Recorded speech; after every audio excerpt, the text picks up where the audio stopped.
ప్రపంచంలో ఏడ దొరికిన సరుకు మన కాడ ఉన్నదన్నా. భూగోళంలో ఎవడి కాడ లేదు ఇదే. అట్లాంటి సరుకు మన కాడ పెట్టుకుని మనం ఎవరినో వెళ్ళి అడిగేది ఏందన్నా? మార్కెట్లో వాళ్ళకి పోటీ పెడితే ఎగపడి కొంటారన్న మన సరుకులు. ఆ లెక్కను చూస్తే టన్నుకు 3 కోట్లు కూడా వస్తాయి తెలుసు మీకు. ఓ తూలు ఆలోచించుకోండి స్వామి. ఏందనా పిల్లోడు చెప్పిందమ్మి వ్యాపారం తిడి చేతిలో పెడదామా ఏంది? నో, నాకు కూడా డౌట్ కొడతా ఉన్నదన్నా.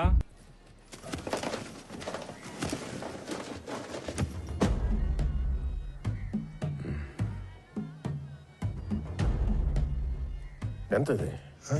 3 కోట్ల. టన్ ఎంతగా ఉంటా? 1.5 కోటి.